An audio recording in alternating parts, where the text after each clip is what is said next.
I'm making a cabinet of sorts for here in the shop. It's basically a box, 4 sides, 4 corners. I want those 4 corners to be at 90 degrees.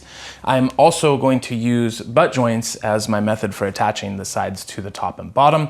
It's acceptable for this job. It's where I'm going to take one piece, butt another piece up against it, and then fasten it from the outside. Now, the problem with butt joints traditionally is that especially once you lube them up with glue, they're kind of a pain to get held still in the appropriate position while you use mechanical fasteners to hold the whole thing together.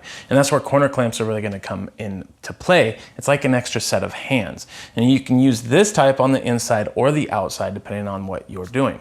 Even if I was going to use some sort of interlocking joinery for that corner, it's still nice to have corner clamps because then you can leave the corner clamps on there while your glue dries, even though you're not using mechanical fasteners.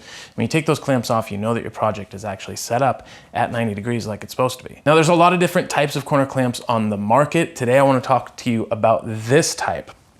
I have a couple different versions of that type of clamp, but essentially all it is a 90-degree square. This one and the other two that I have happen to be made out of aluminum, but you don't have to buy these pre-made. You can also make these out of like a high-quality plywood and use F-style clamps to fasten it to your project. And if I wanted to, I could use these with an F-style clamp as well. If I simply hold this up against here and give it a little twist, for the most part, you're good to go. The only issue here is that you have a lot of bulk. By the time you add another one on the other side, 2 more on the other side, you're kind of adding a lot of bulk. You can turn this around, but once you turn that around, this one that you put on top here is gonna kind of have to be in the way a little bit.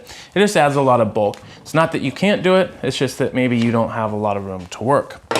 The best workaround is to get these in a set. So you would have the clamping square itself and then the clamp. And the clamp is essentially just a J-bolt, this little clamping block, and then a knob. That's it. And the J-bolt is designed to slip into these holes just like so. So now, if I have a set, I can simply drop that J-bolt in there, just turn this, and we're good to go. It's not taking up nearly as much oversized space as it was with the F-style clamp. Now I actually have a few different versions here today, and that's what I wanted to talk to you guys about. That's the Woodpeckers. We can all assume the Woodpeckers is going to come at a higher price tag. The issue is we see other ones online, like say this 140 millimeter version I got from banggood.com, and we think, I don't know, kind of looks like the same thing in the pictures, but is it really? And what I want to do today is I want to go over 3 different ones. The Woodpeckers, the 140 millimeter version, and then I have a 160 millimeter version as well. And while I can't figure out why I have 2 different sets here, I'm glad that I do because there are actually some key differences between even these 2, but definitely between all 3. Now, I'm not going to talk about pricing in this. We all know that this one's going to be more expensive than the other ones, but what I want to do is just lay this information out here with them all in one space so I can show you guys what the differences are between the fit, the finish, and the function, and you guys can kind of make up your own minds from there. For those that are wondering, yes, banggood.com did send these out to us specifically for this video, and Woodpeckers sent these out specifically for this video. That way we could put them all in the same place and you guys could see this and feel more informed one way or another. Again, we're not going to talk about pricing, but I will leave links down in the description. If you want to look at pricing, shipping, all that good stuff that you might want to know about, there'll be links down in the description. I'm going to take this apart. We're going to lay all these things out. We're going to see what the differences is between these. So what we have is the 140 millimeter version, the 160 millimeter version, and the 6 3/4 version. This is the only one that I know of that Woodpeckers has, but it does measure 6 3/4. Now I have been using these things as much as I can here in the shop so that I have enough information to tell you guys, but I've also tried to keep the original packaging so I can show you guys exactly what to expect should you make a purchase like this. The 140 millimeter comes just as you see it here. We get 1 square, and then you have enough hardware to make 2 clamps. Remember, you need 2 clamps per square if you're going to create a kit. The 160 millimeter version, of course, comes with 2 clamping squares, enough hardware to make 4 clamps. And then the Woodpeckers was where things get a little bit different. These are the clamps and these are the squares. Now this is the version that they sent. This is one complete kit. In this kit, I have 4 clamping squares, and then I have enough hardware to make 8 of the clamps. They come pre-assembled in these bags just like this. Not that it's difficult to put these together. They also sent a warranty card and some instructions not only for the clamp system itself, but also for the racket system. This is just designed to specifically hold these tools in an elegant way so you don't have them all over the shop. Now you can buy these things totally separate from each other. I think you can get a 2-pack, a 4-pack, or an 8-pack as I recall, and then you can get the clamp separate. You can also get the racket system separate. So you could kind of build this kit as you see fit. It's nice too because you can just get the squares if you think it's worth the money to get the squares, but then use the F-style clamps as well. When it comes to the clamping squares themselves, obviously 140 millimeters is going to be slightly smaller than 160, and the 160 is going to then again be just that much smaller than the 6 3/4. As far as thickness wise goes, it kind of works out the same way. We have the thinnest here and the thickest here, but it's only by a very slight margin. And the appearance of all of them seems to be really good. We don't have any sharp corners. We have all eased edges or rounded over edges. One thing that I noticed right away is that the Woodpeckers on what I'm calling this outside corner here seems to be a bit more rounded off than say the 160 millimeter version where it comes to a point. It's not sharp by any means, but it does come to a point.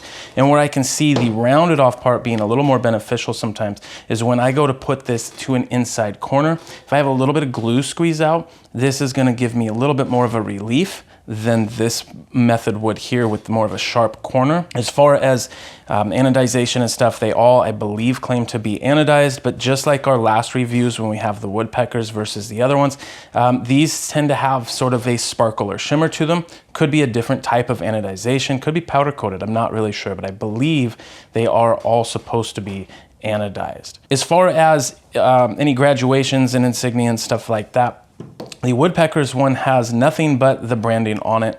We don't have any measurements or guidelines anywhere whatsoever. The 160 millimeter and the 140 millimeter version both have some sort of graduations on them. On this one, we have metric on one side, we have imperial on the other side, but we only have it on one face, making it not reversible if we wanted to use this side. So I'd be okay over here, but when I went to flip it around, I wouldn't have those. And if I flipped it this way, I'd be working off a different unit of measure. So if that's something that is a concern, I figured I would mention it. They are not backfilled, they are etched, but they aren't backfilled, which does make it a little harder to see in certain lighting situations. On the 140 millimeter version, we actually have the same thing, metric on one side, imperial on the other. However, this one is reversible in the mindset of it's the same on the spine either way. So if I look at it this way, or if I look at it this way, those measurements are still in the same spot. However, these tools are not something that I consider having those graduations helpful, at least not in the applications that I've been using them. If it is, obviously you would want to kind of pick your poison between the two of these, and then again on the Woodpeckers, you don't even have the option to begin with. Now, looking at the hardware for the clamps, we have the 140, the 160, and then the Woodpeckers. You can see some differences right off the bat. First of all, we have our knobs. On the two metric versions, we have these, what I consider to be relatively small knobs, at least in comparison to the Woodpeckers one. You can see how much taller this is and wider. And what I've found is that this really makes a difference when we're actually using this thing. Let's say that this is getting close to tight. When I go to tighten this down, my fingers aren't coming down underneath here and hitting the clamp block itself, which is something that I was having a problem with these ones. Because there's not a lot of grip there, let's say that this is the tight position. When I come in here, maybe I just have big hands, but it kind of gets in the way of this block, and I've found myself with a little bit of pinched fingers. Of course, the more you use these tools, the more you're going to get used to how they behave and their mannerisms. I will say that I was not a big fan of the 3-star knob. Again, just not enough reality to really get my fingers in here and clamp down on this. So just something to be mindful of. The clamping blocks themselves are all very similar to their respective squares. So there isn't really a lot of difference between them. But where there is going to be a big difference is in the J-bolts. These two here are more of sort of a traditional just bolt. It's a regular nut and bolt type thread. I believe metric, but I'm not 100% sure. These two are the exact same thread, so that you could interchange these knobs. One thing you're gonna notice though is that it's much different than the thread on the Woodpeckers. This is an Acme thread. Now Acme threads tend to hold their worth a little bit longer than a traditional thread. Again, I don't know that it really matters in a situation like this, but what's really nice about Acme threads is the speed at which they work. These handles slide on and off much faster, much higher rate of speed than these normal threads do. And that's because there just isn't so many threads per inch, and they're just slightly at a different angle, which means this knob is actually traveling down or back out a lot faster. And that's really nice because if I was to get this on here and get it set on my project, I could just simply turn it just a little bit to loosen it up, pull it out of there, use it for the next part of my project, so long as the thickness of the material is the same, and get it locked back down very quickly. There's one key difference here that actually sets the Woodpeckers J-bolt aside from all the others. When I slide this clamp block onto this, you can see how I can spin it around. It's the same on the 160 millimeter version, right? We can spin that all the way around. The Woodpeckers is actually designed so that it only goes on one way and it doesn't spin. If I drop this in here, there's nothing. I can't move that. There's a little play in there, but I can't actually spin it around. This is so friggin' helpful when it comes to actually using these things. It actually takes sort of the pain out of these. And I'll show you a little bit more what that looks like here in just a second. But basically we have a flat grind on one side, which is keyed the same as this, so that it can only go on and it sort of locks it in place. Super beneficial. One thing you'll also notice is that this guy has a very short hook on the end of it. So as far as the fitment goes, this one will slide in here very easily. In fact, almost too easily. You can see how I can kind of just rotate this how I want because there's a lot of play in here. Okay, now what there is though is a lot of extra extension down here, which means if I'm putting this on, I have all this material here to work with before my clamp doesn't work very well. So that is really nice to have. The problem is it makes for a very sloppy situation when I'm trying to one-handed operate this and things are moving around, kind of not really feeling it. With the 160 millimeter version, the fitment is much better.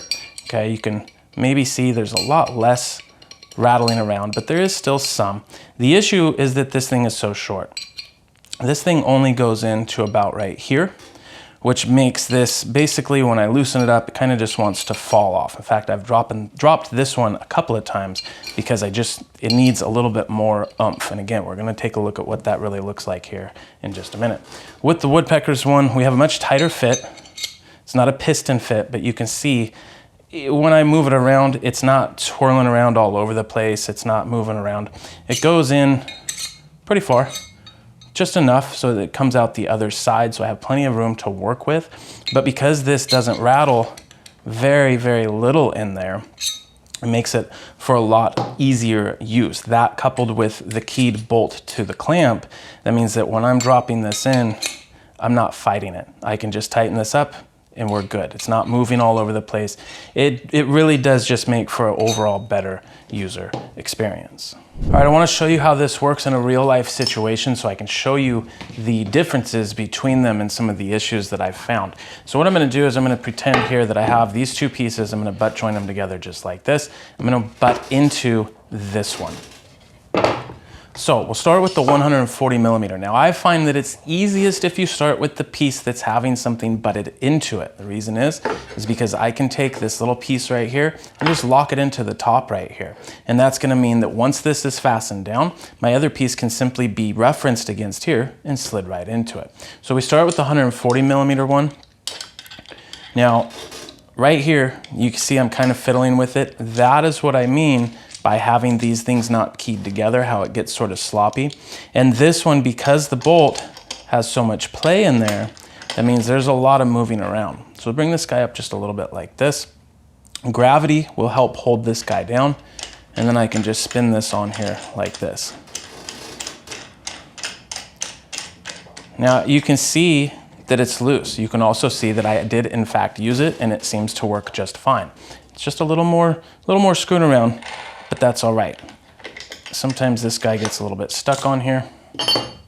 try with the 160. Again, same technique. We're just going to push this one up against the top. But you'll remember that with the 160, we have a short J-bolt. That means that this clamp really has to be used way up close to the top like this. Now I can drop this in here. Same thing, just a little finicky here. One thing I noticed is that if you pick this up like this and hold the bolt and the handle at the same time, and this at the same time, you can usually get it on there first go. But again, you want to make sure that this guy gets all the way up here. Now that we're in there, a little less slop left and right, we're able to tighten this down. A little smaller clamping block on this one. But again, we have to use this up tight here. If we don't, if we're not careful, this is not going to hold very well because it's not into this material very far, and it's going to pop out if we're not careful, which means this will drop. This has happened to me a couple of times now where I've dropped this on the table as I was taking stuff apart. With the Woodpeckers one, again, same concept. We're just going to slide it right up there to the top. Now with this, if you grab it by the handle, it's going to be a little loose on you. It's still not that big of a deal because our components are a lot tighter milled to each other. But again, with this, it doesn't rotate on me. So I can pick this up by the clamp or by the bolt. Either way, it really just doesn't matter. That's how easy it is right there. We can give it a little nudge there and make sure it's nice and tight. That's how easy it is to work with the Woodpeckers ones. Working in a vertical orientation, things get a little weird as well with the different types of clamps.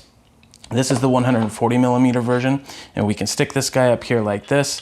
Keep in mind, we have to hold this still while we work. Now you can see gravity was on our side the first time with that clamping block.